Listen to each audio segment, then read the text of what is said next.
Today we're looking at the Battle of Stones River. Hello, welcome to the Daily Bellringer. Please don't forget to subscribe and take a look at the questions down in the description. Also, don't forget to check out dailybellringer.com where you'll find more resources that go with many of the Bellringer videos. In early April of 1862, Union troops under Ulysses S. Grant had won a major victory at the Battle of Shiloh in southwestern Tennessee. The victory opened the way for the Union to capture Corinth, Mississippi, a Confederate railroad center, and push further south, hopefully to take control of the Mississippi River. At the same time, however, the Union also wanted to maintain control of the rest of Tennessee and Kentucky. On October 8, 1862, Union troops under General Don Carlos Buell defeated Confederates under Braxton Bragg at the Battle of Perryville in Kentucky. Bragg and the Confederates, who had hoped to win victory and secure Kentucky, a vital border state for the Confederacy, instead were forced to retreat back into Tennessee. Union General Buell was slow to pursue Bragg, and so President Abraham Lincoln replaced him with General William Rosecrans, as Lincoln wanted as many Union victories as possible before January 1, 1863, when his recently issued Emancipation Proclamation went into effect. On December 26, 1862, the Army of the Cumberland under General Rosecrans, 44,000 strong, marched out of Nashville, heading southeast towards Murfreesboro, 30 miles away, where the Confederate Army of the Tennessee, 35,000 strong, under General Bragg, were camped. By the evening of December 30th, the two armies were preparing for battle along and on opposite shores of the Stones River. December 31st, 1862 was a bitterly cold day, and at 6 a.m., Bragg ordered approximately two-thirds of his Confederate army to charge and attack the Union's right flank.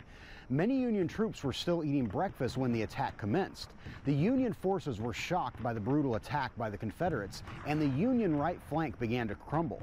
However, Union General Philip Sheridan recognized that if the right flank completely collapsed, the Union would be defeated. So Sheridan ordered his men to begin a fighting withdrawal, basically putting up a stiff resistance but still falling back, as Sheridan had about 5,000 troops compared to about 10,000 Confederates charging into them. The Union troops used the terrain to their advantage, using these limestone boulders as cover. This area came to be known as the slaughter pen, as the fighting here was so intense.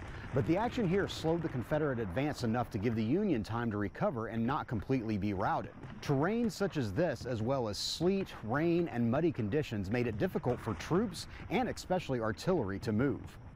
As the day progressed, much of the fighting occurred here through dense forests along the Nashville Turnpike Road, where the Union established a strong defensive line.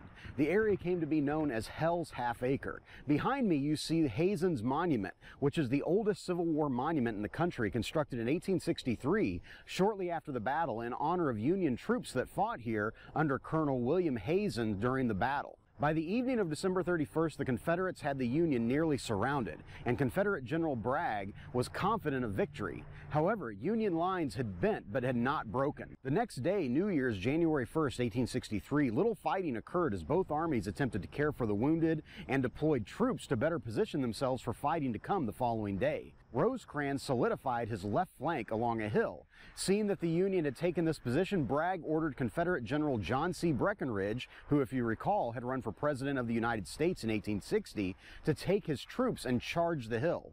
Breckenridge was reluctant to attack the Union position, and the attack did not take place until 4 o'clock on the afternoon of the following day, January 2nd. The attack had initial success in pushing the Union troops back across the river, but Union artillery was prepared and had over 50 cannon ready to open fire on the Confederates that would have to cross a half-mile open field before reaching the Union lines.